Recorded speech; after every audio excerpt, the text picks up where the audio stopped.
Good morning, folks. Calling to order the November MTA board meeting. Let's hear the public safety announcement and then from our public speakers. Your safety is of the foremost importance to the MTA. Therefore, we ask that you listen and adhere to the following instructions. If you witness an emergency, notify emergency personnel in the room and call 911 immediately. Please follow any audible instructions provided through the public address system or visually on screens in the event of an emergency. If an alarm sounds, wait for a public address announcement and follow instructions. If told to go to another floor or to evacuate the building, leave all unessential items behind and use stairwell A just across the main hallway or stairwell B down the hallway past the elevators. If you have a mobility disability or cannot self-evacuate, please proceed to stairwell D or E for assistance by MTA staff or emergency personnel. An automated external defibrillator, AED, for use by trained personnel is in the main hallway just past the elevators. If you need assistance during an evacuation, please tell an MTA staff member or emergency personnel. Thank you and have a safe day.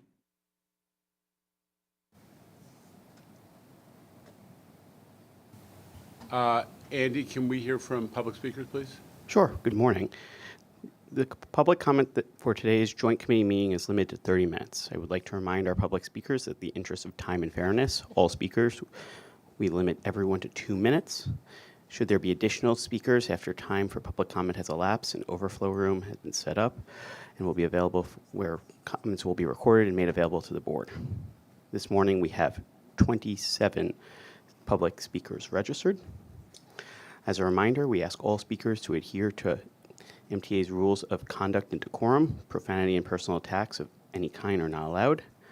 Comments are to be directed to the committee through the chair or to the committee as a whole. Please be aware that there will be a beep to remind you when you have 30 seconds remaining to conclude your remarks. Our first speaker will be Deborah Greif, followed by Brian Frischt.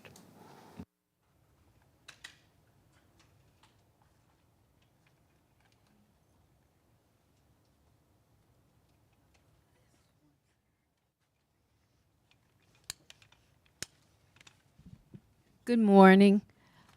Yes, my name is Deborah Greif, and I'm here for a very important reason. When I heard the congestion pricing was put back on the table, I was very, very happy. No, I didn't jump because it would hurt. But I'm happy for more reasons than most people realize, and a lot of the elected officials should hear this. It's not just only, of course I want all accessible train station. I want more updated buses. I definitely want more updated accessorized vans.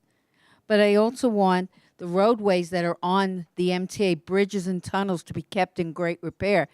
Because I would like to challenge every elected official who's against it. They can come to my house and meet me. I'll let them be the PCA instead of Christopher.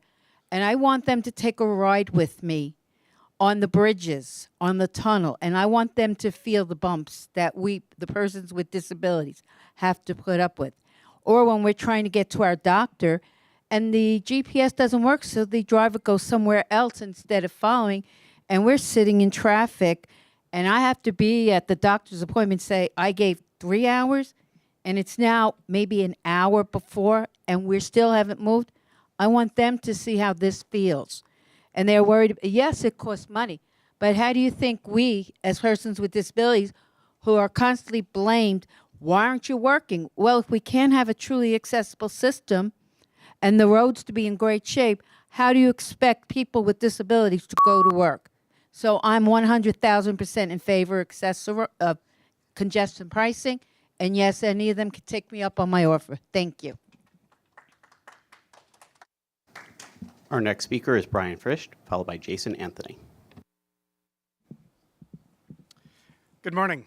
I'm Brian Fritsch, Associate Director for the Permanent Citizens Advisory Committee to the MTA, PCAC. Last Thursday, Governor Hochul unpaused congestion pricing, regaining her mantle as a champion for transit riders. We thank her for standing in riders' corners. We only need to look across the Hudson to see what happens when elected officials don't prioritize transit. a 15% fare increase for NJ Transit riders earlier this year, and SEPTA facing a 20% increase and massive service cuts now. We are grateful to our leaders for avoiding that fate. Yet the November financial plan makes it clear serious challenges remain that could impact the service for riders for the foreseeable future, including how the reduced congestion pricing rate will actually affect the financial plan and impact service, and how bond markets will react to a lower fee structure, how NYCT will grapple with its shortfall in needed maintenance workers, the impact of lagging revenue numbers despite improved overall ridership and some improvements on fare evasion, particularly after student OmniCards went into operation this fall. How the projected $14 billion in federal support for the next capital plan comes together under a new administration in DC. One clear solution must be to continue to fight for equitable access to affordable transit by passing a rider-first fare agenda. Let me know if you want to see a copy, including raising fares to 200% of the federal poverty limit and expanding it to the LIR and Metro North in the city. We are rallying tomorrow with Speaker Adams and other advocates. Thank you for your ongoing leadership on this, Board Member Jones, to make our case to the city. Improving city ticket by offering weekly and monthly passes with discounted transfers, and an intercity combo ticket. Expanding the AM peak fare discounts to seniors and people with disabilities across the railroads. These initiatives will cut fare evasion while increasing ridership and making the city more equitable and affordable. This is exactly what the governor has been clamoring for, and we hope it earns everyone's support. Thank you. Thank you for your remarks. Our next speaker is Jason Anthony, followed by Christopher Greif. Good morning, Janet. Good morning, Paige. And good morning to the rest of the MTA board. It is more than clear that New York makes always a trend nationwide. This is one more case that New York should make history with congestion pricing. Since day one, I've been one of those advocates that fought and is still fighting for the passing of congestion pricing. From the 5 boroughs to Long Island to the Hudson Valley.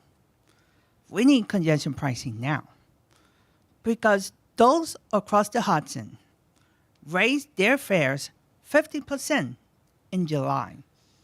Guess what, folks? This upcoming July of 2025, they're going to raise their fares another 3%. And then the year after, another 3%. SEPTA is facing their own fiscal cliff. They're going to raise their own Broad Street line and Franklin Frankfurt line another 20%. It is more than clear that I don't want to hear no more sirens of ambulances and drivers honking their horns once I walk along downtown Brooklyn and here in Manhattan. It is loud and clear that we want more elevators, ramps, LED lines.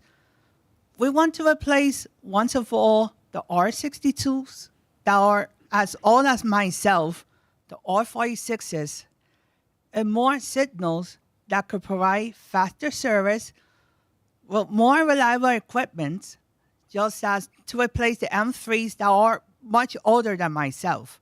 So let's make history once again together.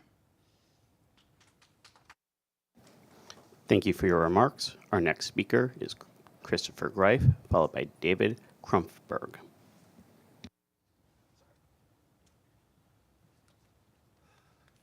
Good morning, everyone. I'm Christopher D. Greif. As my fellow advocates are here today saying the same thing, I'm going to say some of the same. One thing we definitely need. We need the elected officials to understand that accessibility is the key.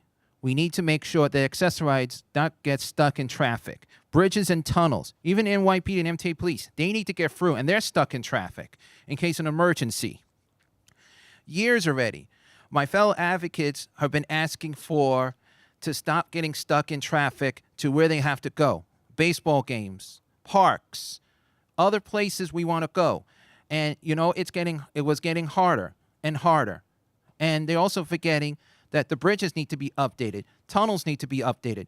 Buses and trains, railroads, they all have to be updated, be full accessible. We need to move forward not backwards. And I hope that a lot of the press can understand that accessibility needs to be put in their news media, because there are only two that have mentioned it. We need to make sure that we move forward to the new century. We're in the 21st century. We need more accessibility for a reason. So a lot of people can come in to New York and have access to where they want to go. We need to make sure the curb cuts, the lights, the cameras, because NYPD and MTA police need to make sure we're staying safe on the train, at the station. Accessibility is there for a reason, for disabilities, veterans, and seniors. And I'm encouraging you, please, let's work together and let's get this congestion price done once and for all. And since the holiday train is around the corner also, I hope to see MTA police and NYPD will be joining us on the train, because the kids love you. They love them because they say, look, they're superheroes on the train. So let's please keep the love and peace, because that holiday train is like the lifeline of keeping the holiday love and peace. Thank you. Thank you for your remarks. Our next speaker is David Kumpberg, followed by John Padula.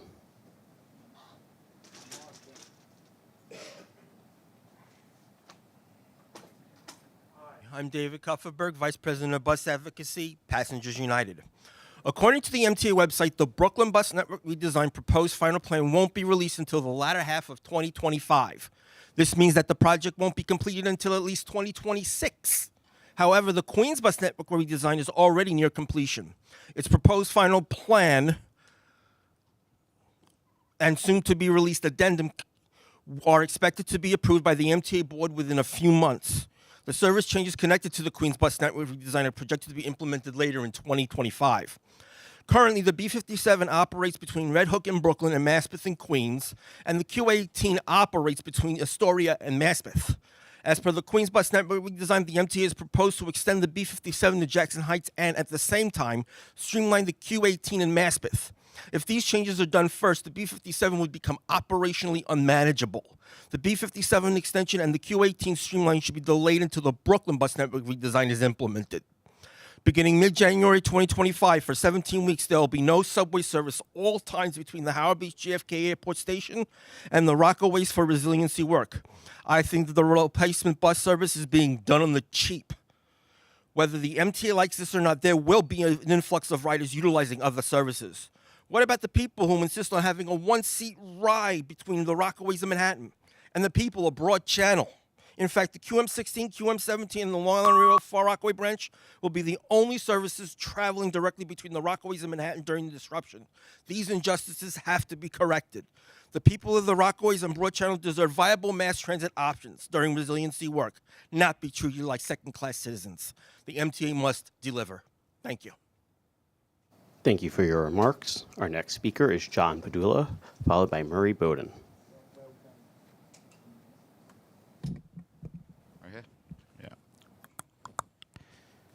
All right. Good morning, ladies and gentlemen. My name is John Padula. I'm a supervisor from Educational Vision Services from New York City Public Schools.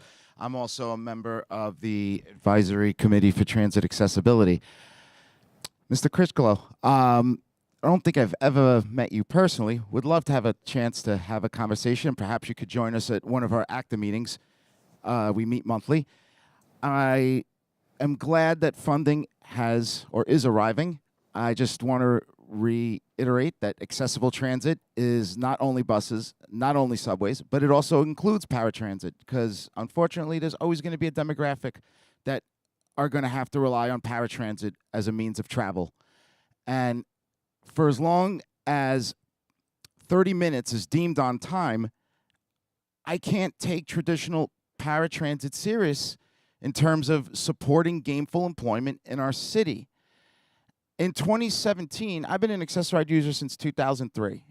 In 2017, the on-demand program began. And I know at this point, it's a trope, we all say it, but life-changing. It was a game changer. And my day-to-day, not just personally, but professionally, even now, with the limited access in Phase 2 and Phase 3, it's night and day. And that has to be expanded. And we have to figure out how to move that forward in a responsible, equitable way. But again, for as long as 30 minutes is deemed on time, I don't know where the equity is in that. My name is John Padula. Thank you very much. Thank you for your remarks. Our next speaker is Marie Bowden, followed by Monica Barty. Good morning. When you talk about change, this meeting is change. It shows leadership from the top. I've been coming to these meetings for 30 years. It's completely different. You saved everybody coming at a different time. You combined it all at once. You conserved resources. There are a lot of problems to solve.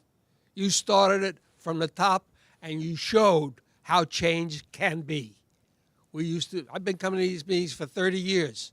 This is the best change I've ever seen. And what you need to recognize, change comes from the top, and you've made change. Yes, there are many problems to solve. Everybody has an issue, but you got to do it one at a time. The fact that you all have come together in one meeting instead of repeating the same thing 10 times is a demonstration of how we have to change.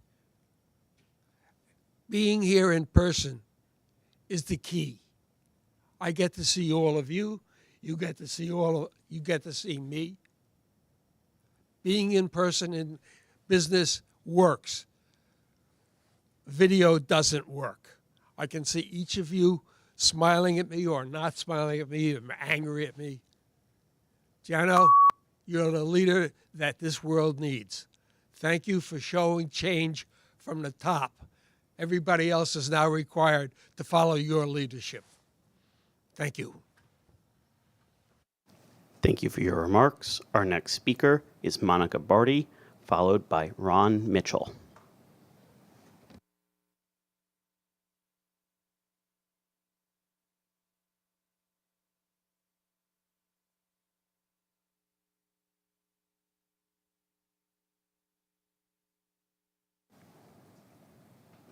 Monica Barty.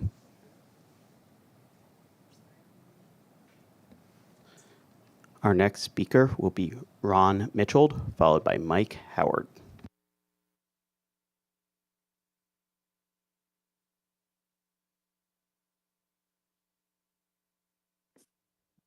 Good morning. My name is Ron Mitchell. I am hoping that you can all hear me. I'm in safe driving mode, and this will apparently be one of the last times that I'll be able to drive into the Central Business District, where I previously lived for many years and where my ailing father still currently lives. I'm actually his caretaker. And so, with the advent of congestion pricing, I'll be forced to pay to drive downtown, and then of course also obviously to park. I think it's really kind of insane that the same agency that, not very many years ago, of perhaps it's out of memory for so many of us because our attention spans are so short, but this is the same agency that had to admit they had two sets of books, cooked the books and had hidden the books, and there was really very little recourse. There's consistently been a cutting of service across the board. And as far as safety goes, back in November of 2021, MTA hailed there's cameras in all stations. I go to Dyckman Street on the one train, to 207th Street on the one train, and the cameras are still covered in plastic as they've been for now 8 months since when they were installed. There was just a robbery at Dyckman Street on the A train station over the weekend where there are no cameras and there's no access to the uptown platform. You have to crawl through this often flooded, even though it hasn't rained in weeks, underpass. I just really urge the MTA to really consider, and of course, Governor Hocus Pocus to reconsider this congestion pricing plan because it is really, it is really going to do a great disservice. If you thought it was bad in June, what is it going to do to us now that the holidays are here? Thank you very much. Thank you for your remarks. Our next speaker is Mike Howard, followed by Michael Ring.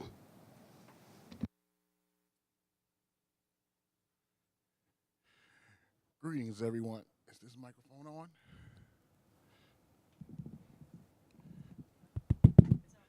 Okay. Greetings, everyone. Thank God I just came on time. My name is Mike Howard. I'm an Queens representative. Live in Southeast Queens, which is Far Rockaway. Number one, I want to say this quickly to expand accessoride. And number two, I just want to say that I mean, I know it's been a while I haven't been here, but I just want to say this about the Rockaway 4-month shutdown. I just want to say it may affect me a little, but not a lot. But wherever I'm at least I take different ways, you know. So I like to see, when it comes to this construction plan up to 2026, I like to see those two bridges elevated instead of opening. You know what I mean? And it would be much better if y'all start cleaning the first set of R211s on the outside. It's still dirty. It got to be clean. You know what I mean? And I also said this the last few times. It would be better for both of them tech trains to add Fulton Street service as a signage, you know? Not just only 8th Avenue as a signage, Fulton Street as a signage. You know what I mean?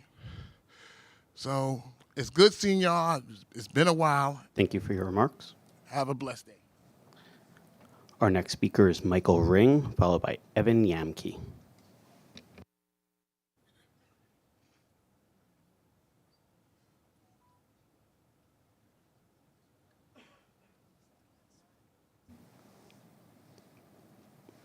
Michael Ring.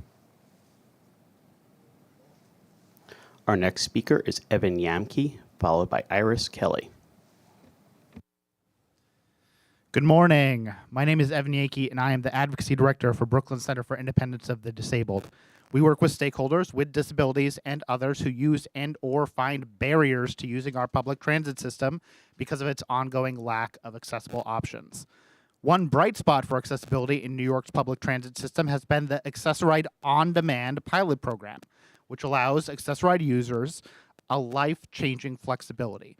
People with disabilities who were prevented from having jobs of their choice, pursuing social or medical obligations at the time of their choice, and participating fully in communities of their choice can, through the Accessoride On-Demand program, flexibly arrange accessible transit for themselves without the scheduling restrictions present in traditional Accessoride. We know that the MTA knows that on-demand works. It works for users, and it works for the system of public transit that grows and becomes more efficient with flexible options. We also know that the on-demand program has improved over time, and we hope that it keeps improving. Today, we are asking you to expand the on-demand pilot program for Accessoride so that more transit users can benefit from it, so that more New Yorkers can take jobs that require flexibility in travel, so that more New Yorkers can live their lives fully without depending on in-advance scheduling of traditional Accessoride. We want on-demand to be available to everyone who wants it, but as a first step, the MTA must significantly increase the number of people who have on-demand in the budget for 2025. We want the MTA to increase on-demand users by at least 5,000 and hopefully significantly more. We are also asking the MTA to eliminate the restrictions on the number of rides and eliminate the restrictions on how much of the ride the MTA will cover. We believe an investment in on-demand will be a huge win for the MTA, worth the cost, and open up new possibilities of economic and social benefit for this city and its public transit users. Please commit to expanding on-demand today. Thank you. Thank you for your remarks. Our next speaker is Iris Kelly, followed by Miriam Fisher.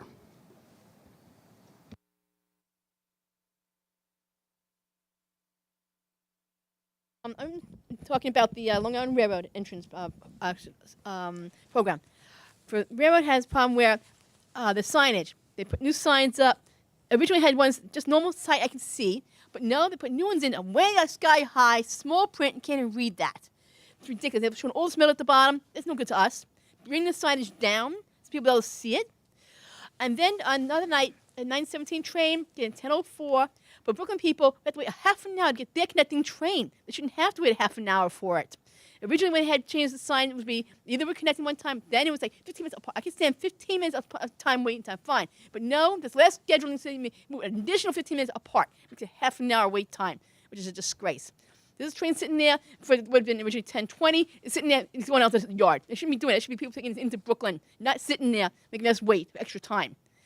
And then for the other things are the let's see, Long Island Railroad have where what the other thought was. I didn't think what the other thought was. Anyway, but it could be much better.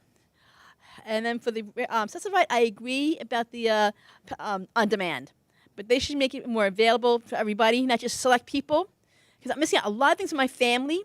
They program things like last minute job. Okay, like to be able to enjoy time with them. I can't even enjoy that. I have to book 2 days before, which is not nice. So try to think about that one for once.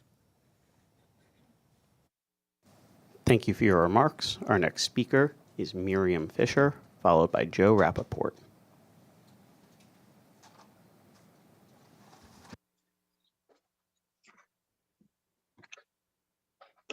Good morning. Am I audible?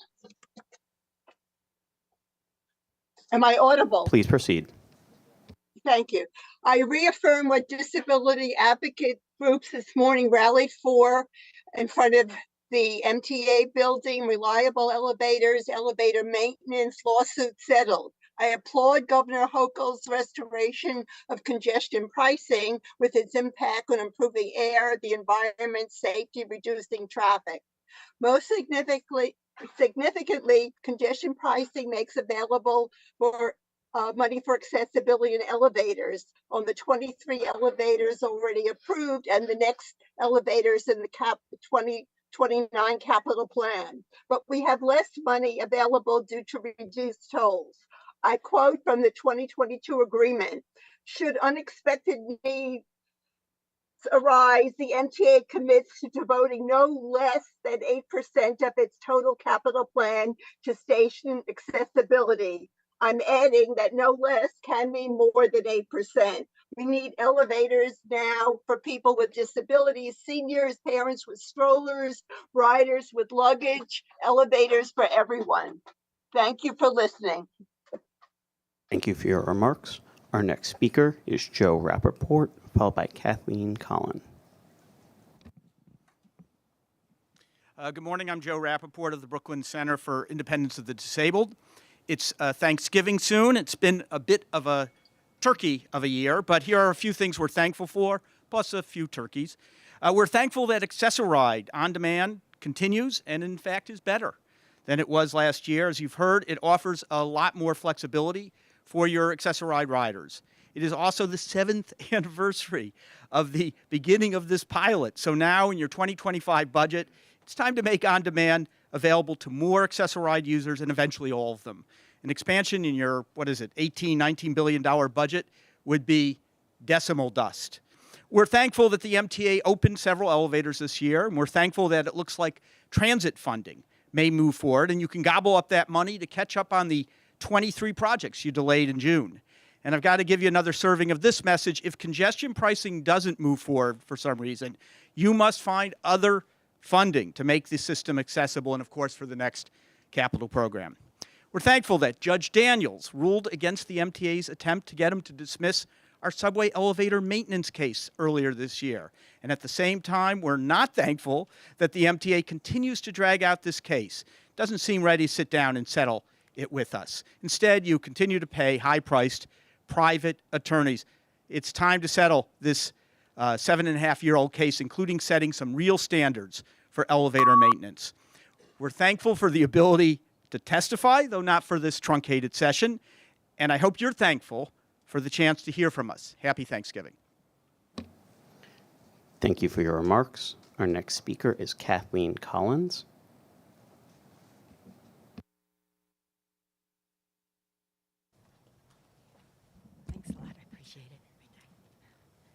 Carrying on with that theme, I'm Kathleen Collins. I'm with a board member of Disabled in Action. And carrying on with Joe Rappaport's theme here of Thanksgiving, I too want to give thanks to the MTA And I want to give thanks to the MTA because I've been a user of the on-demand program for almost a year.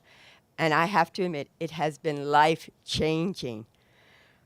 Now, I have the same flexibility that every one of you have.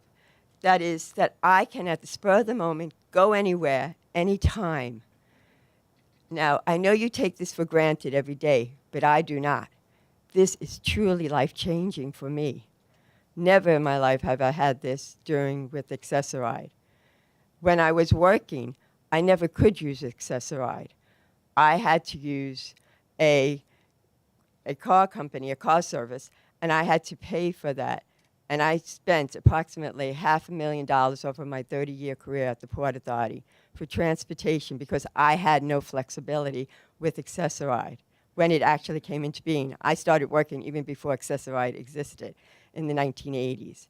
So this is significant, and we definitely need this on-demand program. It assisted me recently also when I had an emergency in my family that I could go to the hospital and see someone very close to me, my boyfriend's father. So I really appreciate that, and we do need this. Now let me go into the 4 points that we need to meet. I agree with Joe Rappaport that we need to expand Accessoride for more people. It needs to be available to everyone. Also, we need to increase the cost that is covered by Accessoride so people can go further in the city, and we need it to be more rides. So thank you. And thank you for listening, and I hope you will continue to put this in the budget. It's a drop in the bucket. So thank you. Thank you for your remarks. Chair, that concludes the allotted time for public comments for this joint committee meeting. The remaining public speakers are directed to the overflow room, which will be both in person and on Zoom, and will be set up shortly. It will be out the door to the left. Okay, thank you very much. And thank you to all the public speakers who we'll have another public speaking session in not too long at the outset of our full board meeting. But we're operating under a slightly adjusted agenda today. And what I've done, or we've done, is to convene a committee of the whole, a joint meeting of all the committees to hear from the agency presidents and to consolidate the various items that normally would be handled separately and repetitively in the various committee meetings. So let's begin with the Bridges and Tunnels President, Kathy Sheridan. Kathy. Thank you, Chair, and good morning, everyone. In line with today's consolidated committee meetings, I will briefly cover operational highlights for Bridges and Tunnels. Year to date, total support to mass transit is on target. Overall, the budget is performing well, and we should bring in a record surplus this year due to a combination of increased revenue and lower expenses. Toll revenue year to date is up 5.5% compared to the same period last year. Overall revenue recovery from all forms of collection is 63% through October. On September 1st, new state legislation went into effect, allowing B&T to enter and enforce civil judgments for unpaid toll violations without court proceedings. As of mid-November, more than 70,000 judgment warning notices have been mailed to persistent toll violators, resulting in more than $1.2 million collected in less than 3 months. Toll revenue recovered from customers with DMV suspended vehicle registrations is almost 100% since the start of this B&T referral program in 2016.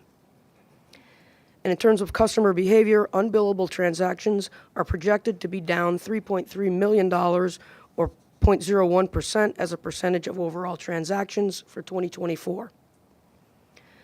Moving on to roadside enforcement. License plate reader-generated vehicle interdictions are up 104% year-to-date versus 2023. So far this year, we have conducted 54 joint operations. These ops have resulted in 658 arrests, over $25.2 million owed, nearly 30,000 summons issued, and more than 3,000 vehicles towed. Regarding safety, I'm pleased to report that even with increased traffic, collisions are down over 16% for the same period versus 2023. And shifting to a historic note regarding the Verrazano Narrows Bridge, this Thursday, November 21st, marks the 60th anniversary of the bridge's opening. When it opened in 1964, the bridge was the world's longest suspension span, and today remains the longest suspension span in North America. The bridge was the bridge was designed by renowned engineer Othmar Ammann, who designed the Bronx Whitestone, Throgs Neck, and Triborough bridges. His designs were characterized by strength and utility, but also grace and elegance.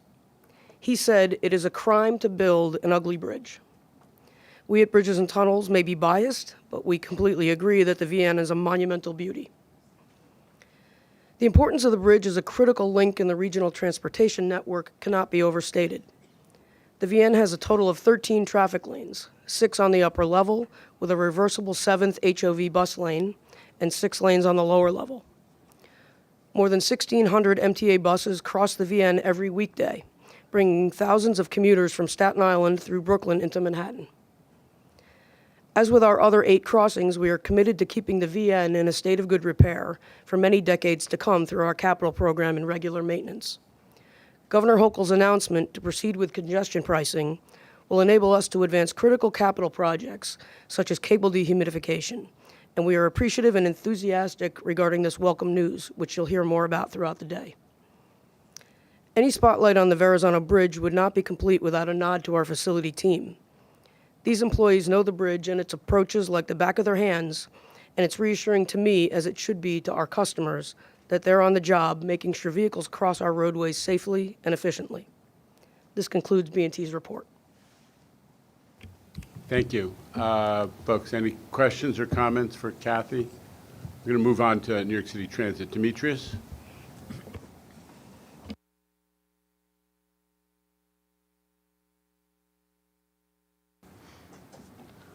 Good morning. It's only been 3 weeks since we last convened that committee, but we've been hard at work at New York City Transit pushing forward on our mission for safety and service. So it's always great to celebrate ridership milestones, and recently we've reached milestone after milestone across the system. This is especially true on the subway. Since September, we've seen strong ridership growth. Notably, this growth is coming across the board. We've exceeded 4 million riders on a Friday for the first time since the pandemic on both October 18th and October 25th. We've broken the single-day record for post-COVID ridership several times, most recently on October 30th, with over 4.4 million paid rides. And on Marathon Sunday, we hit a new high for Sunday ridership at 2.6 million rides. October was the busiest month for New York City Transit since the pandemic, with nearly 114 million subway rides and over 40 million bus rides, 10 million more subway rides, 3 million more bus rides than October of 2023. When you put it all together, it should be no surprise that when our 1 billionth subway customer tapped into the system at Atlantic Avenue on November 4th, it was 2 weeks earlier than the same milestone last year and 2 months earlier than 2022. By focusing on delivering safety and service to our customers and to New York, we're winning back millions of riders. We ended October by celebrating the opening of our new Manhattan Paratransit Assessment Center, the latest in a steady stream of improvements for our customers. So far, we've been able to provide convenient assessments to 75 customers a week at this new facility. These continued improvements have seen continued record-breaking ridership on paratransit, and in October we celebrated the first 40,000 customer day in the history of the service.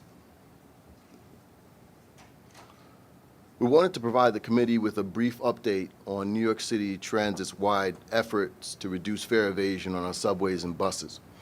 In September, we discussed a new deployment model for our Eagle teams to enforce fare payment on buses. This new approach has brought conspicuous, visible enforcements to bus stops and routes in all 5 boroughs. On any given day, the Eagle team personnel interact with roughly 1,500 bus trips, and our deployment spans 80 locations each week. Since we last discussed this new strategy, with you in September, we've broadened the scope of deployment for these teams to even more routes and stops. So far, we are very encouraged by what we've seen. On stops and routes where the Eagle teams are present, ridership is up roughly 20%. Importantly, students at these stops are tapping with Omni cards 24% more than they were last year. The impact of Eagle team enforcement is also seen where the teams are not actively present at stops and routes where enforcement is happening, showing that the ripple effect of our new strategy is changing behavior. In our subways, we've been building on the success of the Eagle team approach on buses and taking a fresh look at another critical tool in addressing the fare evasion, which is our gate guards. If you've been on the subway since 2022, it's likely you've seen a team of unarmed security guards positioned at exit gates. Their presence makes a big difference in limiting the use of the emergency gates, which our chairman often says is the superhighway to fare evasion. I knew that we had to be more strategic and efficient in how we deploy these guards, maximizing the effectiveness across the system. So starting in October, we began strategic redeployment of the guards with the goal of maximizing their reach and their impact on increasing fare payment. Today, we've nearly doubled the amount of stations where guards are present, and this new strategy has allowed for us to be more efficient in how we work. Take J Street Metro Tech, for example. By efficiently deploying guards at this busy station, we're able to reduce costs by 60% while still increasing the amount of fares paid. We've also worked on providing guards with improved tools and standards. Our new standards of excellence provides guidance on how guards can keep customers safe while performing their duties in a professional manner. In the coming months, we'll continue to refine and perfect this new strategy to deploy guards and stations in times of maximum effectiveness. I have to give kudos to the Strategic Initiatives team, who's been great at giving us the tools, technology, and the information to be able to refine this process so that it better works for our customers. While it is early in our new approach, there are signs that these efforts are moving the needle. On buses, fare evasion has begun to decline from a peak of nearly 50% to 48% in Q3. October also shows an even more positive trend. Notably, roughly half of the decline is driven by increase in student Omni usage, and half can be attributed to an increase in fare payment systems, ridership through our comprehensive strategy to increase fare compliance. The graph tells a story. While too early to note a specific new trend, the facts are clear. For nearly 4 years, bus fare evasion rose every single quarter, with the increase accelerating from 2022 on. This is the first significant decline in bus fare evasion since the pandemic. On subways, we have seen similar encouraging signs. Fare evasion in recent months has been in line with post-pandemic lows, and we expect further progress. These are encouraging data points, but there's still an incredible amount of work ahead of us to reduce fare evasion and ensure that every rider is paying their fair share to keep our city moving. Moving to our performance metrics for October, we saw encouraging performance increases at the Department of Subways across KPIs. October's customer journey time performance of 84.8% was the second best in 2024, meaning that more customers completed their trip smoothly and on schedule. October also saw a strong improvement in the percentage of service delivered to 95.2%, which is the highest it's been since April of 2023. You heard us talk about efforts to improve the availability and to deliver great service and to manage our budget, and this focus is paying off. Subways has also just completed this morning the first of 2 planned work periods to replace switches at 59th Street Columbus Circle on the A, B, C, and D lines. These new switches will provide better and more reliable service to nearly 500,000 daily riders who pass through the station. On our buses, we saw similar progress in availability and the percentage of service delivered. October's service delivered percentage of 95.8% was up from September and from October of last year. Bus ridership was up in October for the second consecutive month at a weekday average of 1.46 million paid customers. Crucially, September and October are the first months with year-over-year ridership growth since 2022. More signs that by making it easier for students to tap and go, by enforcing fare payment, we are beginning to see promising results. Paratransit continues to smash ridership records with a 19% increase in total ridership and a 22% increase in total trips compared to last October. Despite record trip volume, on-time performance increased in October with continued strong performance from broker service, which provides the majority of paratransit trips. Our focus on a seamless booking process continues to yield results as well, with October's results of 98% of calls answered and on an average speed of 22 seconds, both exceeding paratransit's goals. Across modes, we are pushing forward on improved safety, better service, and October's strong metrics, especially in ridership, demonstrate that our efforts are paying off. Thank you, Demetrius. And I just got to say a huge kudos. You know, you just went through very quickly, and it's maybe overlooked because there's a lot of high-profile stuff going on today. But the metrics that you just described show improvement in every category. And I particularly want to highlight the fact that under your leadership, we have begun seriously pushing back against bus fare evasion. And it's starting to show some results. Too early to declare, way too early to overdo the celebrations. But this is the first quarter where we've seen a decline in bus fare evasion. And it's because you organized an effort together with the NYPD, the MTA PD, and the Eagle teams to begin pushing back with enforcement, in addition to the Omni, the Omni student initiative. So huge thing. And the other thing that not to be overlooked, because we do hear from our friends in the disability advocacy community a lot, is paratransit is highest daily usership on a single day ever, highest monthly usership ever, and we also had the highest elevator availability in the subway system in terms of the number of elevators that are in an operating condition that are not out of service. So 3 huge metrics for the paratransit user community and also for our disability advocates in general. We'll continue. We have a lot more to do, but those are big numbers, so thank you. Anybody else want to comment? Midori Valdivia. Hi, Demetrius. Thank you for your presentation. So on fare evasion, you talked about gate guards, you talked about the coordination with Eagle teams. Obviously, that's significant deployment of resources, right? So it'd be great in the next presentation to kind of get a better sense of our return on investment. If we're talking about certain percentage declines of fare evasion, it's hard for me to evaluate kind of how effective given the amount of resources that are being invested. And so would just love to hear a little bit more about the numbers and sense of this initiative. And then second, I believe a couple of months ago, there was an RFP issued specifically about kind of a behavioral economics lens on fare evasion, and would be great to get an update on that as well. Happy to do it at the next board meeting. But I think in addition to these high investment resources, it's also really good to kind of change what norms look like in the subway, and I think that potential study has the power to do that. And I remember the RFP being for like a budgeted $1 million. That's far less than the amount of money we're using for other initiatives. So it would be great to get an update. Thank you. So just respond to a couple things. So we'll definitely look at the return on investment. I think the one thing that's clear is we have data at the stops where the enforcement is happening and the routes where the enforcement is happening. But what's the interesting dynamic is it's affecting routes where they aren't at all.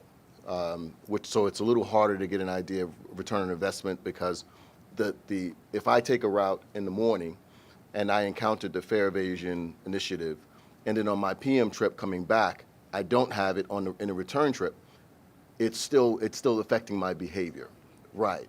So it's not an apples to apples comparison, but we're definitely trying to get down to it. I think the other key element is, especially on the gate guards, we've put gate guards at locations where they never existed before. Targeting locations that have been considered a little more sketchy. And so there's an element to added safety that you just can't put a price tag on, right? When you put gate guards at locations where a person is there in a vest at a location where we hadn't had as many employees or as many employees that were there to be able to offer assistance, you can't really put a price on that. And then the last piece is about the RFP. It is moving. We were looking for a funding stream, and we'll have more information for you in the future. I also want to highlight, because there's a back and forth about this, that the MTA is now taking on responsibility alongside the City of New York for marketing and signing people up for fair fares. To date, we've not been able to, the city had to do all of that bureaucratic sign-up mechanics. Under Shanifa Riera's leadership, we now are doing sign-ups for fair fares, the City of New York's half-price fare initiative for MTA, for mass transit, with our own MTA professionals at the, 16 customer service centers around the city. So that's going to enable us to sign up more people, and that is one of the centerpieces of our mission to make sure that fare evasion is never a crime of poverty, and we're going to keep pushing on that front. And always acknowledgement to David Jones on that. Andrew Albert. Thanks, Demetrius, for your great report. When you're looking into the items that Midori asked you to look into, could you also look into, when you have a location with gate guards, if adjacent entrances of the same station see, a ramping up of fare evasion, or the next closest station see a ramping up? Some folks, I've watched them, when they see guards, they turn around and they go to the next available entrance and do their deed. So it would be great if we could see if there is that kind of cause and effect. Thank you. All right, Mr. Jones. Yeah, I would like to congratulate the MTA staff, particularly Demetrius, of using unarmed people to do this enforcement. I think it's critically necessary. It's a deterrent, but it doesn't raise the risks that I'm always concerned about of what could have been a rather benign interaction turning into something more violent that hurts either a police officer or a potential person evading the fare. So I congratulate you for using this initiative for buses and subways. Thank you. Okay, seeing no other board member comments or questions, we're going to move on to the Railroad Committee portion of the Committee of the Whole meeting. Rob, would you start us off with the joint railroad agenda for Long Island? Sure. Thank you, Chair. Good morning. We also continue to see explosive ridership growth at the Long Island Railroad.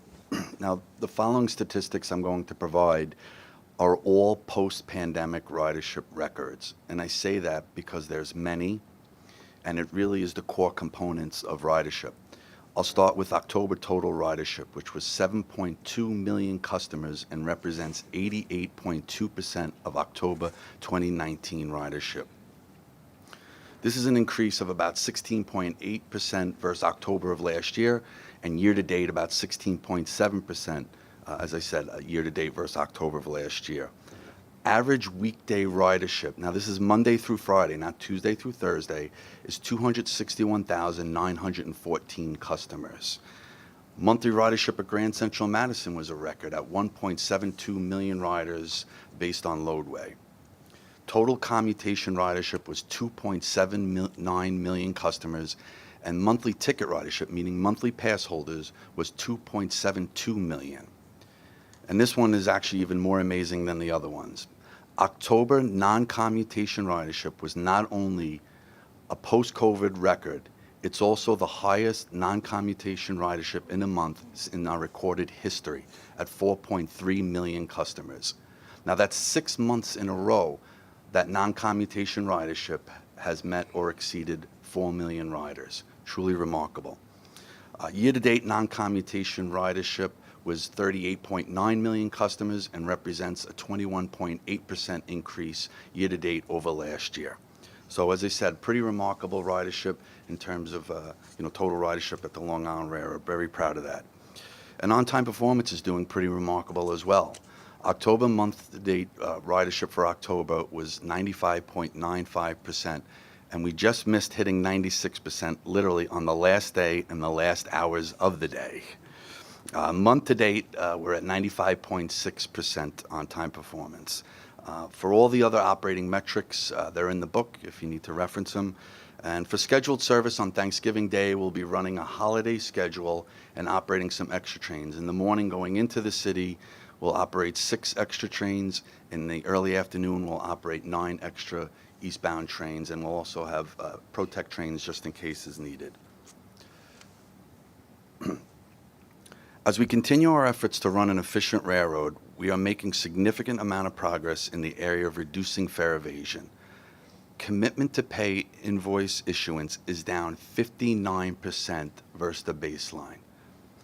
And for Penn Station pre-boarding validation pilot, we have instituted it 65 times, validating 360,000 customers, which is having a positive impact on our farebox operating revenue. We're also improving the customer experience at the Long Island Railroad. We rolled out our Station Spruce Up program earlier this year and set an ambitious goal of completing 11 stations within our system, some big and some not so big. Our in-house forces completed 10 of the 11 stations so far, and we're literally just waiting for a door to complete the last station. Depending on the needs of the station, these spruce ups include things such as performing repairs and improvements, new paint, brighter energy efficient lighting, bathroom facelifts, floor and wall tile replacements, signage, platform improvements, and so on. The stations are looking great, and I want to thank our crews who are doing an incredible job as always. Tropical Storm Sandy brought a lot of devastation to our region. Our system, especially on the west end, took on a devastating amount of water during the storm surge, and since that time, a number of climate resiliency projects have and will continue to take place as we progress with our climate resiliency roadmap. One such project is the Long Island City flood wall. Since the station and yard are so close to the East River and Newtown Creek, it was imperative to protect it from another destructive and costly weather event. We're just about at substantial completion with this project, which included a perimeter flood wall, which is about 3/4 of a mile long. Absolutely incredible, with 9 floodgates, 3 pumping stations, backup generators, and reallocated utilities. To ensure its resiliency, a test was conducted this month with the structure performing all the protections it was designed to provide. Thank you to our partners in construction and development and our amazing employees for seeing this critical project through. The railroad is constantly exploring new ways to operate an eco-friendly operation. And on November 4th, the Long Island Railroad launched a pilot to test the use of renewable diesel fuel in one of our yard locomotives. This fuel presents an opportunity to reduce greenhouse emissions by up to 78% compared to traditional diesel, and a lot of promise in terms of cold weather performance, as it doesn't have the freezing and storage challenges of biodiesel fuels. This test will help us determine the benefits and scalability of renewable diesel. As part of this test, we'll also be performing cost assessment, analyzing impacts to performance and maintenance. This pilot, in addition to our other investments in clean technology, just further illustrates our commitment to a cleaner and more environmentally friendly service. I'd like to take this opportunity to acknowledge the passing of Van Ritchie. You may not recognize the name, but you certainly will recognize the voice. Van Ritchie's voice is the comforting one you hear on Long Island Railroad M7 and Metro North's M7 and M8 trains. May he rest in peace, and I know his voice will live on.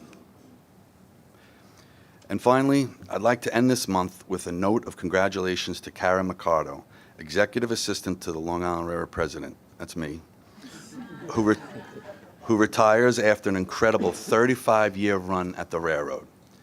Kara was a well-loved and invaluable member of our team who was instrumental in managing the committee agenda and content for the meetings, and the board books as well, every month, which is no small task. So if you don't know her personally, you certainly know her excellent work. Best wishes for a long and healthy retirement, Kara. To say you'll be missed is an understatement, and I want to thank you for all your amazing work and support.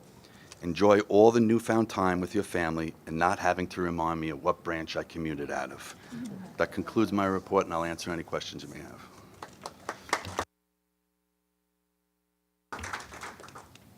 Questions or comments? So much success doesn't aspire questions or comments, but congratulations, Rob, an amazing month, and just trajectory has been fantastic under your leadership, really has been. Kathy? Good morning, everybody. October was a strong month for Metro North ridership, with a total of 6.5 million riders, which is an increase of 13% from September and a 16.2% increase from October of last year.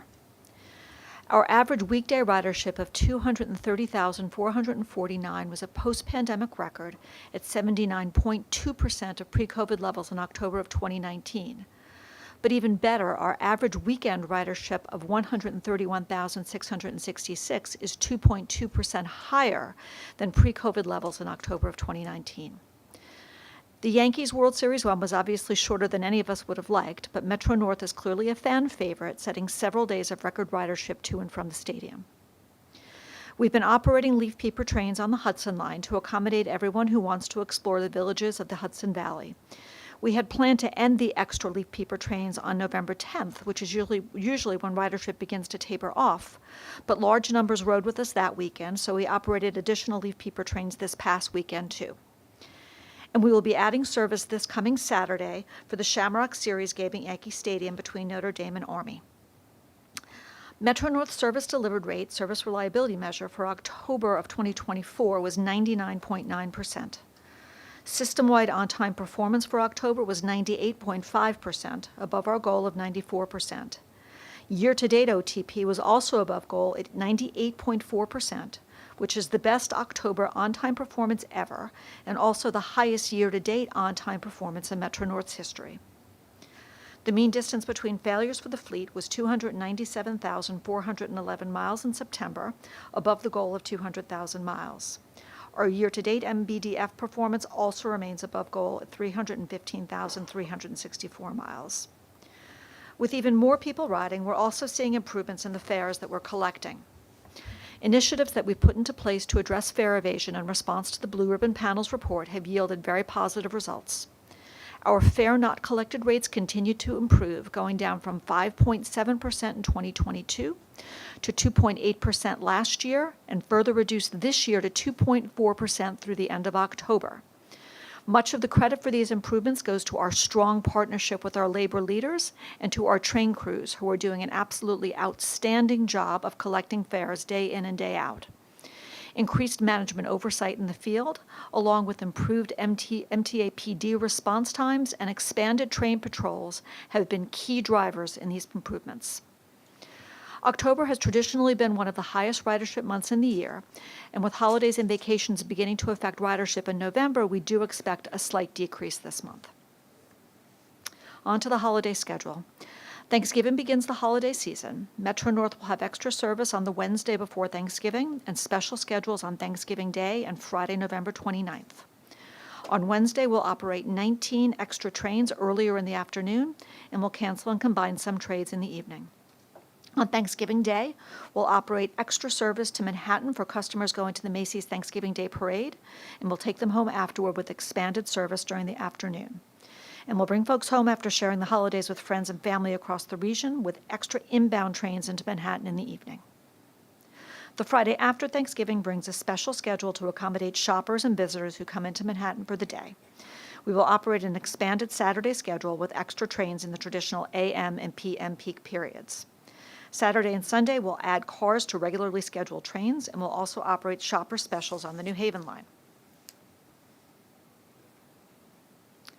On Friday, November 1st, at our Harmon shop, Metro North unveiled the first two of our new Siemens SC42 Charger locomotives, which arrived ahead of schedule and within budget. The Chargers are part of a 27 locomotive order that the board approved in 2021, along with 6 purchased by the Connecticut Department of Transportation, replacing our aging fleet of 27 Genesis locomotives which have served our customers for more than 25 years. The new locomotives will enhance reliability and environmental responsibility, transitioning between electric and diesel power across our 102-mile third rail territory, which is a significant improvement over the existing fleet's limited electric range. Compliant with Tier 4 environmental specifications, these locomotives significantly reduce pollutants, cutting airborne emissions by more than 85%. The remaining 31 units will arrive over the next 3 years. I'd like to thank the MTA and Metro North employees and our partners at Siemens Mobility who made this milestone possible. On Monday, November 11th, in Grand Central's main concourse, we honored our veterans' dedication, including Metro North employees who have served in the armed forces, during our annual Veterans Day wreath-hanging ceremony. Attended by veterans, employees, commuters, and visitors, and Randy Glucksman, this ceremony was a heartfelt expression of our gratitude for the nearly 400 veterans in our workforce. A performance by the MTA Police Department's Pipe and Drums Band and by MTA Police Officer James Volpe, made the event memorable. I want to thank all our veterans for their service. I want to thank the American Legion Commodore Vanderbilt Post 158 for organizing this event every year, the MTA Pipe and Drums, and Officer Volpe for their contributions to a very special ceremony.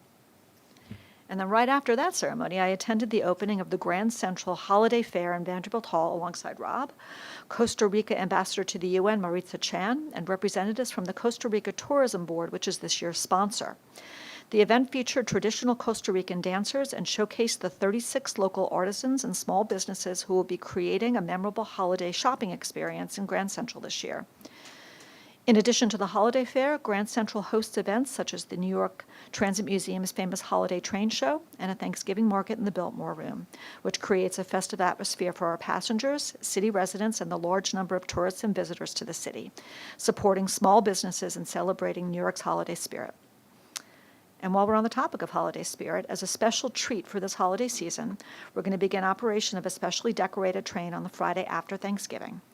The train will be decorated with holiday lights on the exterior to bring a little extra joy and magic for our customers, and will feature special holiday-themed announcements on the interior. This specially decorated holiday train will operate on regularly scheduled trains on the electrified segments of all 3 East of Hudson lines until the new year. A couple words on winter prep. Our winter preparedness plan is designed to ensure operational functionality and the safety of customers and employees. This comprehensive plan is a year-round effort, beginning with summer maintenance on our 375 pieces of snow clearing equipment and focusing on infrastructure readiness during the fall. The maintenance of way department focuses on snow melters and switch heaters, while the maintenance of equipment department pays special attentions to power collectors, doors, couplers, and HVAC systems. This coordinated approach, supported by our external partners and MTA headquarters, enables Metro North to respond effectively to winter's challenges, ensuring safe and reliable service for our customers throughout the season. I, too, am losing somebody from the executive office this month. With a bit of sadness and great appreciation, I want to share and celebrate the retirement of Tony Greco, Chief of Executive Office Operations, after 32 years of dedicated service at Metro North. Tony began as a coach cleaner in 1992 and rose through such roles such as customer service representative, ticket seller, and assignment clerk. Tony's journey reflects his remarkable can-do attitude and commitment to learning and growing in his jobs. He supported 3 presidents, not just me, but also executive assistant under Howard Permit, and later as manager of administration under Joe Giletti. Beyond Tony's core responsibilities, he organized key events like the President's and Team Excellence Awards, our holiday train, our 40th anniversary celebration. He executes all of these with skill and heart. His dedication, his resourcefulness, his love for his work have left an enduring legacy here at Metro North.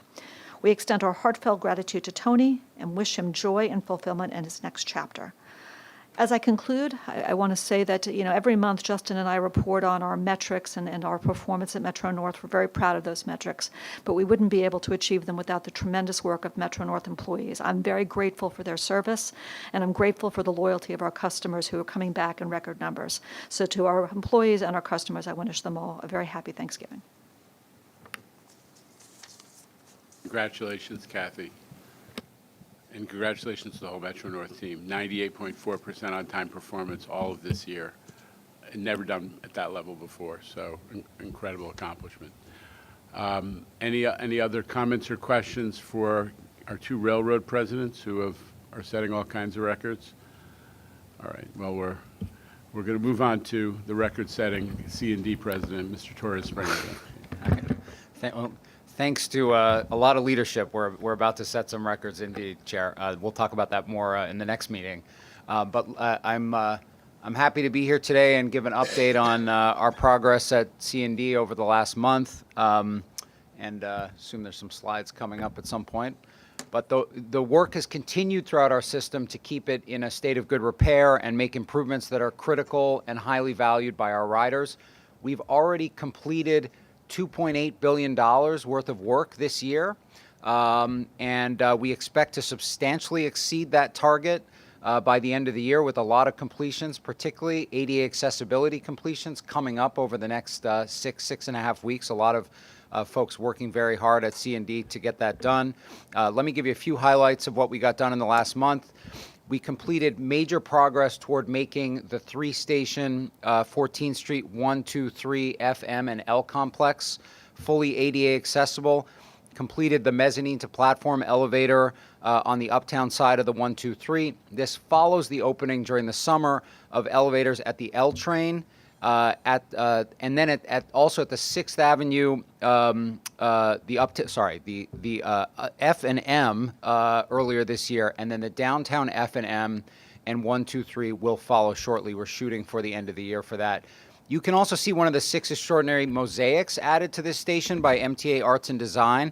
Fred Tomaselli created these Wild Things glass mosaics of species that live year-round in New York City, including a woodpecker, a cardinal, and orioles mobbing a falcon. So far this year, we've completed 5 ADA stations in the subway system, with a number more to open by the end of the year. And of course, as you know, we have more than 30 in construction. We also made Massapequa Park Station on the Babylon branch ADA accessible this fall, making it the 4th Long Island Railroad station that we've made accessible this year. More news on railroad accessibility, including a look ahead to the other stations from the on-time and on-budget ADA Package 1 for Long Island Railroad at CPC next month. Last week, we held a town hall in the Rockaways to inform riders of the critical resiliency and rehabilitation work that we'll be doing this winter on the A and the S lines to the peninsula to continue to provide service to the peninsula for the next 50 years and more. We need to fully reconstruct the 65-year-old Hamels Y, which connects the train from Jamaica Bay to the viaduct that runs across the peninsula. And we have to rehabilitate the systems on the South Channel Bridge, which is a swing bridge and often gets stuck open, which is a huge disruption to service. There's simply no way to do that without a closure. The C&D and New York City Transit teams that recently ensured a smooth G-train outage this summer while we installed new signal systems are hard at work in the Rockaways to provide as many alternatives as we can for our customers during this period. Free shuttle buses, steep discounts on the Long Island Railroad for our Rockaway branch, a free shuttle train extended to serve all stations on the peninsula between Far Rockaway and Rockaway Park. And we have a great team led by Deirdre Harvey from C&D, who's pulled off some of the most challenging projects at MTA C&D over the last few years, who are leading this project. Our contractor is deeply committed. I've spent a lot of time out there. My colleagues in New York City Transit have been out there a lot. We have a commitment to get this done in 16 weeks, starting with the closure in January, and get service back as quickly as we can. Looking ahead to the 25 to 29 capital plan that the board approved last month, the MTA is moving fast on it. We're holding a series of town halls across the region to provide information to the public and get feedback on all aspects of the plan. Here we were joined by Senator Comrie for an open house at the Queens Public Library main branch in Jamaica last week. We also held a similar open house at Grand Central Station. We'll be having additional open houses throughout the region, including one coming up this week at Brooklyn Borough Hall. And also, we're preparing for work in the next capital plan. We're excited to be starting full design of the Interborough Express as we released an RFP for a preliminary engineering team to take the project forward. With strong support for the funding of the next capital plan, we'll be able to complete design and make considerable progress on this first light rail line, which will serve well more than 100,000 daily riders and connect neighborhoods in Brooklyn and Queens. I'll also note to the board that the work of C&D to improve and leverage assets across the region continues. Last month, as part of the Governor's Executive Order 30 initiative to build transit-oriented development with an emphasis on housing across the region, we released an opportunity to redevelop a site at Beacon Station on the Hudson Line with a mix of uses. This is exciting. It's also this unique and a first mover in another big way. because it's using the governor's redevelopment of underutilized sites for housing, or RUSH initiative, that was passed in the budget last year. In this case, up to $24 million will be made available to enable the developer to replace commuter parking as part of the development project. So riders continue to have good station access even while we achieve transit-oriented development. Without this funding, it's economically challenging to reposition these precious assets adjacent to railroad stations, but the RUSH funding will unlock TOD opportunities across the region. And we're very proud of our transit-oriented development group and Bob Paley in particular, but we're going to come back to some news about Bob in a few minutes that the chair will share with us. Also, an update on our vacant retail activation program in the subway system. It aims to fill vacant units that have become challenging to fill with traditional retail because of size or location limitations, with creative non-traditional uses like art installations and cultural programming.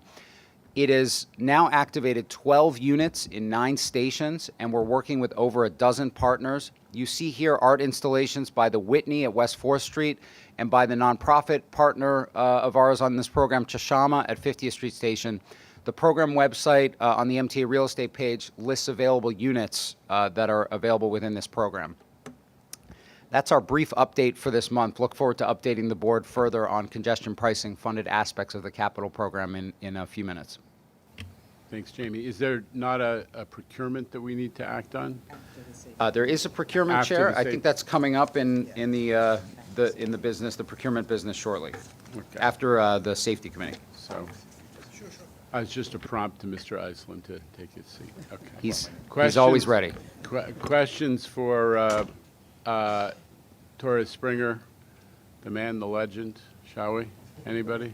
Anybody? All right. Moving right on.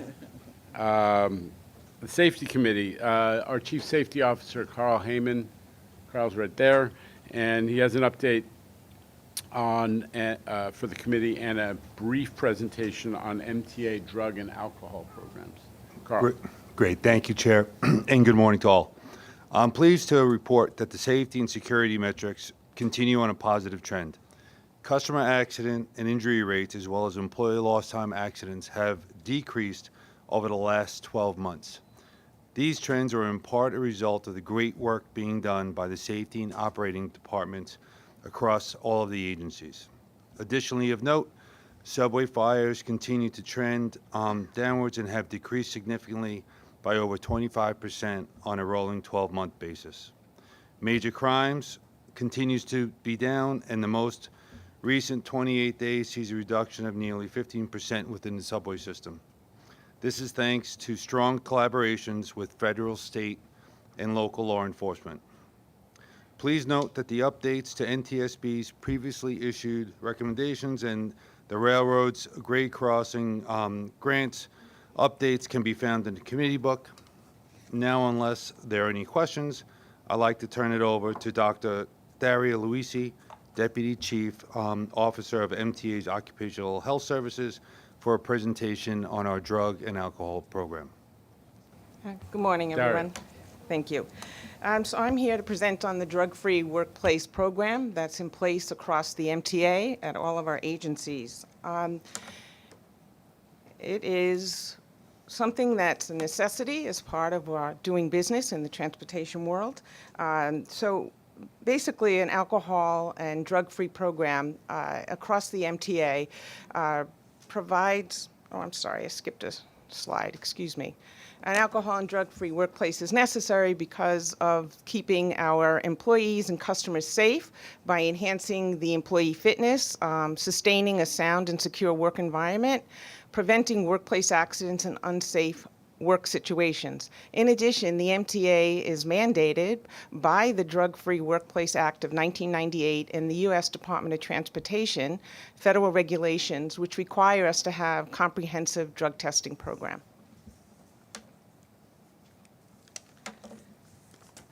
The extensive alcohol and drug programs are in place at 7 of our MTA locations or clinical facilities. The testing occurs at many different times throughout the employee's career. We test up to 9 major substances, and they're tested for depending on the testing need and the scenario of the type of test that we're giving. The department gives over 100,000 individual tests, which we administer across the MTA every year. Depending on the type of test in the agency, we can capture anywhere from 10 to 50% of the workforce population, and it's tested annually. This graph basically shows the employees have a lower positivity rate than our pre-employment or job applicants. You could see from the lower part of the graph that we are well below 1% for our fitness for duty exams and for our random drug testing exams.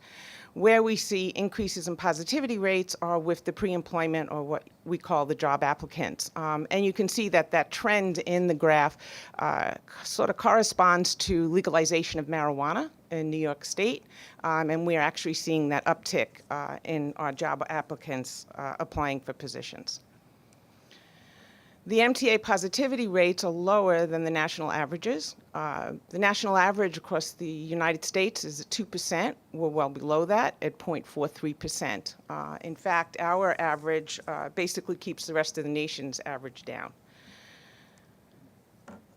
We have a new opportunity that we're looking at, and the opportunity would be to increase the type of testing or method that we have available. Currently, we use a urine lab testing program. We will be looking at introducing oral fluid testing as part of a sampling option as part of our program. With the oral fluid testing, it gives us an increased detection window of more recent drug use. It will significantly reduce the need for same-gender observations. It will significantly reduce the shy bladder incidence. It will significantly reduce the invasiveness of the specimen collections. At the same time, we believe it will strengthen the employee availability. The two types of oral fluid testing are lab-based is one, and the second one is the instant testing. So lab-based is pretty similar to the urine testing program. It's lab-based, it follows similar type of collection. It's done by our certified lab collectors across all of our laboratories. The analysis is done at an off-site Quest laboratory. We have our MROs, which are medical review officers that review all of the drug test results, and they have verification on the process for employees. Additionally, we think that the lab-based oral fluid testing, which is immediately available now for what we call our non-DOT employee program, it will be available for the DOT testing program, hopefully in the near future, waiting for federal approval.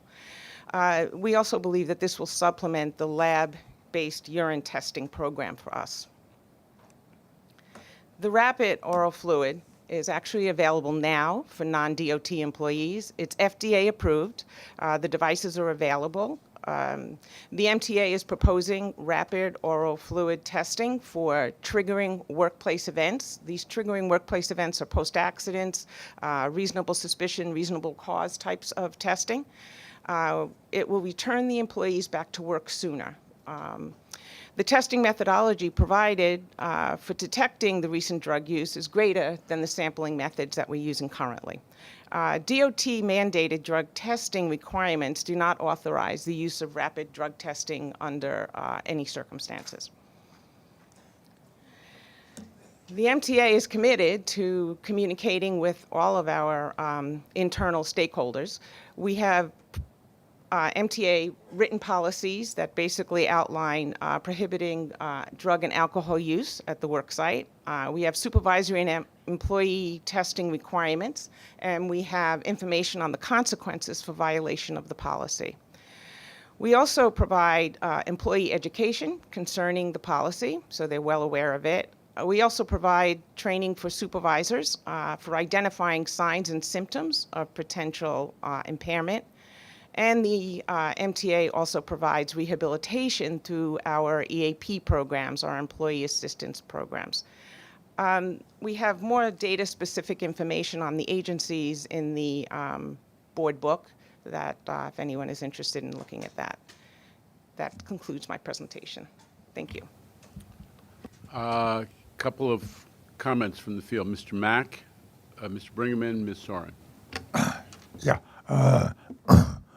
What have you done regarding poppy seeds? That when someone has a breakfast and had poppy seeds. Yeah, so if someone is presenting into the laboratory and their test comes back as non-negative, we don't automatically declare it a positive. Our MRO, which is the medical review officer, will review the test results and they will define what caused the non-negative result.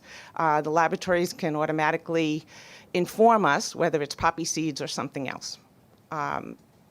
So that's the way that it's sort of handled within the laboratory. So bagel on, Mr. Mack. A bagel's not going to do it, nor will a corn muffin or a poppy seed. Won't do it. Not me, but in government, I've seen you with the problem. poppy bagel, sir. Going crazy. All right, Mr. Bringaman, then Ms. Soren.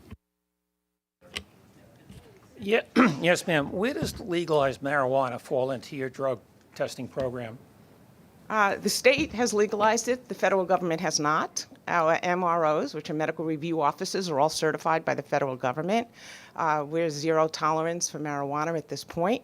And when we see this with our pre-employment applicants, our MROs are given, they give information to the pre-employment applicant to seek help before trying to apply again with us within 2 years.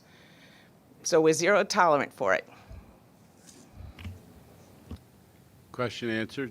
I just want everyone to understand, Dr. Luisi runs the MTA's Occupational Health Services, and it was thanks to her and the folks in that group that we were successful in powering through COVID to a great extent.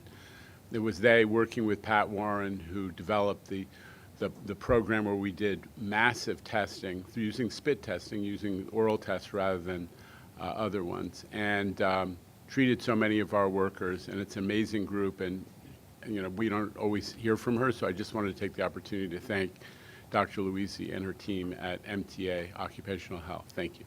Mr. Bringaman and Ms. Testor. Yeah, just a follow-up question. Do we still do sleep apnea testing? And if so, do you do it at the same time as the drug testing, or is that something separate, or? So obstructive sleep apnea testing and screening is done on all of our employees that come into the clinic if they meet certain criteria to be in the high-risk category. We have an outside vendor that provides a sleep specialist once our internal OHS physicians make a referral. So yes, we have a very robust sleep apnea program. Okay, thank you, ma'am. Yeah. Mr. Tessitore. Yep. Thank you, Doctor. I saw there were some differences between the DOT testing and the FRA testing. Where is the FRA at with that oral testing, the newer? So DOT covers those modes of FRA, FTA, right? And so the lab-based oral testing, the methodology has been approved by the feds. They just have not certified the laboratories yet, and they have not certified a device that will be used for this program. The non-DOT population, which is not covered under FRA, FTA, but often covered under the MTA policy, is basically available for us to do both lab-based oral testing and to do the rapid testing on them. Thank you. Okay. Thank you again, Dr. Luisi, and thank you, Carl, our Chief Safety Officer, for all the work in this important area. We've got to keep the customers and our workforce safe. Before we move to the finance report, I think we have a couple of procurements for Long Island Railroad and C&D. Rob, would you start us off with the railroad procurements? Sure. Thank you, Chair. The Long Island Railroad seeks approval of a contract to LaDuca Associates Incorporated for the partial demolition of the Long Island Railroad-owned section of the Alpha Point building located in Richmond Hill, New York, which the Long Island Railroad no longer has use for. LaDuca will supply all elements of the project, including labor, parts, material, equipment, and supervision to perform the work. For this competitively solicited public works contract, 2 proposals were received, one from LaDuca and the second from Gramercy Group, Incorporated. Both firms were found to be technically qualified. Luducas submitted a BAFO of $1,298,000, while Gramercy submitted a best and final offer of $2,856,000. It was determined by the selection committee that Luduca's proposal clearly met the technical requirements and provided the best value for the MTA.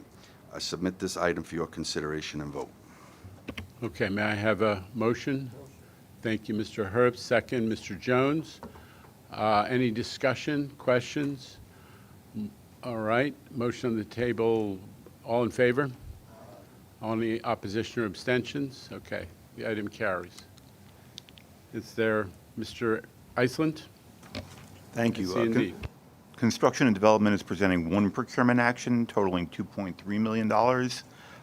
This month, the item is a modification to a contract with Boyce Technologies to add a new emergency elevator two-way communication system into New York City Transit's existing emergency booth communication system. The item is described in detail in the staff summary contained in your committee books, and I submit it for your consideration and vote. Okay, may I have a motion for this? Thank you, Mr. Herbst. Second, Ms. Lopez. Any discussion or commentary? In that case, all in favor? Any opposition or abstention? The item carries. Thank you, Mr. Iceland. Okay, Finance Committee. We're in Mr. Zuckerman's hands. Okay, before we start the Finance Committee agenda, I just want to remind the board and the public the November financial plan and the related proposed budget will be presented this afternoon as part of the regular board meeting section of this MTA date. But I'm going to turn it over now to Kevin Willens. Thank you. Finance Committee materials and consolidated reports are available in the November book and online.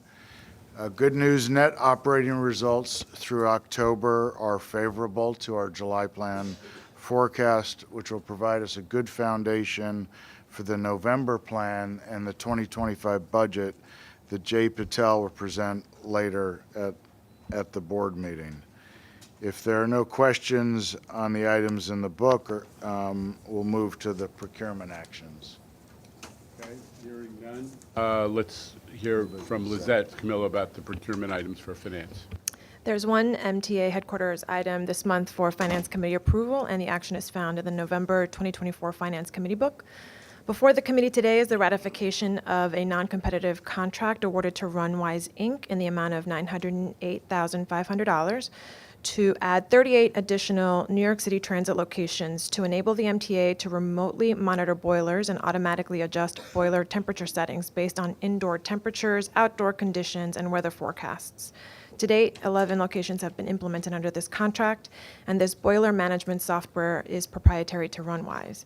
In October 2023, the MTA signed a 3-year pilot program agreement for $350,000 to implement the Runwise system at 7 MTA locations. The pilot program resulted in a reduction in fuel consumption across those locations. For the added 38 locations in this item, savings over the heating season is conservatively estimated at 25%, or a net savings of $903,000 in year 1 and approximately $1.1 million in year 2 and beyond. Okay, save money and energy sounds good to me, but are there any other comments or questions on this item? Okay, I'll take a motion. Thank you, Ms. Soren. Second, Mr. Chu. All in favor? Aye. Any opposition or abstention? All right, the item carries. Turning it over, I think, now to David Florio, who's down that end, for the real estate report. David. Thank you, Mr. Chairman. Real estate has 4 transactional action items for consideration and approval. All 4 items are for the Long Island Railroad and include a license agreement with the town of Oyster Bay for use of 2 parking lots in connection with the Hicksville Downtown Revitalization Initiative at Hicksville. This agreement was a result of an MOU the railroad had negotiated with the locality. The grant of a permanent easement to Brookhaven Logistics Center for a utility connection in Yaphank, a license of land with Ellen and Matt Kerwin for residential use in Southampton, and finally a license of land with Hawkins Avenue Development for recreational use in Ronkonkoma. There are, in addition, Mr. Chairman, 2 information items. The first is for MTA Bridges and Tunnels, and is the 5th modification to the option agreement between B&T and the City of New York. to facilitate improvements to the RFK Bridge and its approaches on Randall's Island. The second is with MTA and is an acquisition of temporary and permanent easements from the City of New York in support of the Second Avenue Subway Phase 2. Bob Paley, head of MTA's Transit-Oriented Development, is here to answer any questions regarding the second information action item, and I'm happy to answer any questions regarding any of the foregoing. Okay. Lots of mechanics in real estate world this month. Any questions or comments?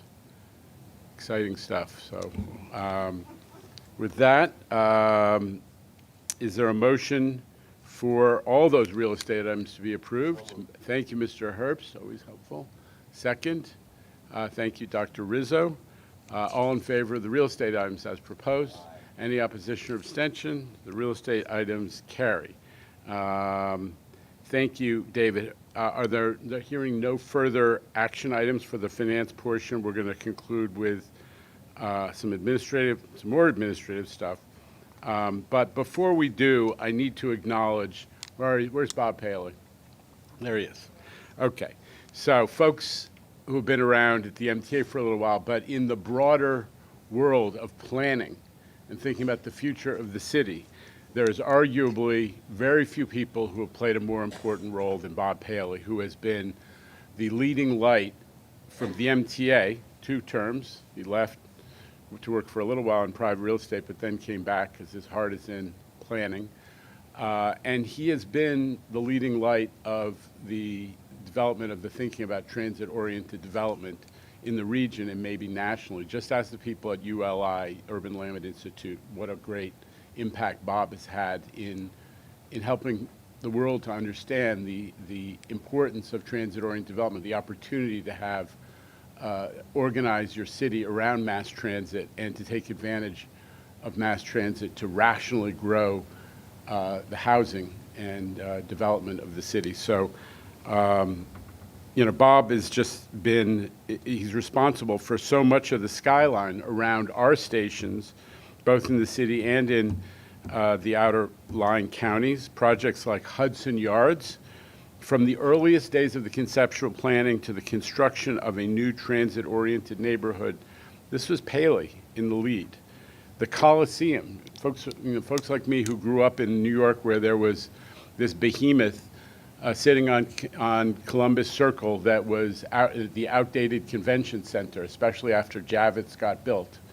Bob thought through how to turn that into what was a pretty dead part of New York into something lively, and we now have that Columbus Circle retail development with the office buildings above and all of the activity around Columbus Circle. The Atlantic Terminal project, which is still struggling to get all of the housing plan, but the original plan was because Bob and some people who are working with him saw opportunity to dramatically improve the Long Island Railroad on the Atlantic branch and at Atlantic Terminal in combination with a rational transit-oriented development plan.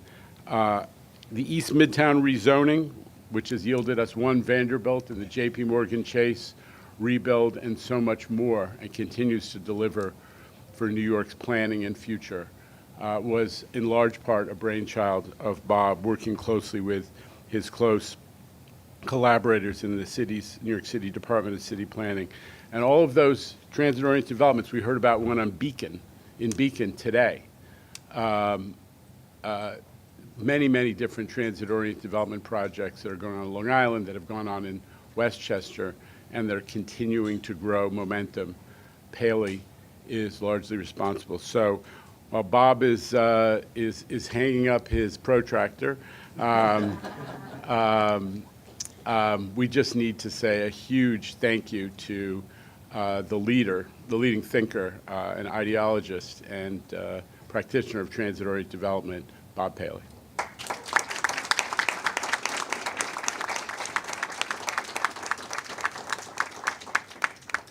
All right, well, from the elevated to the profane, do we have any changes to the work plan, agency presidents?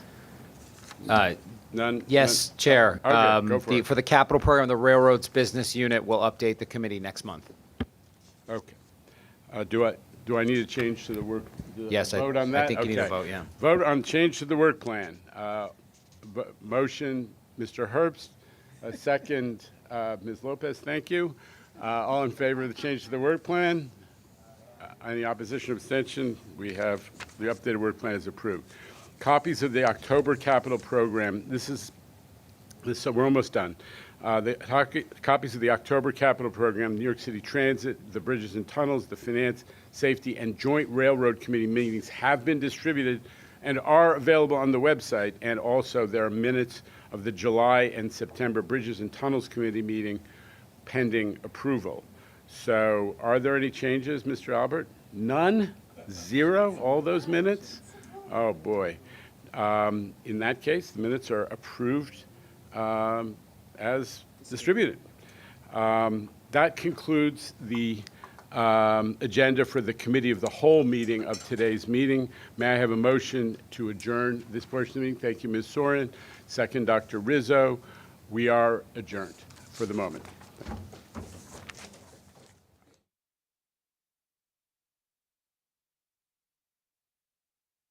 As the board meeting. Thank you.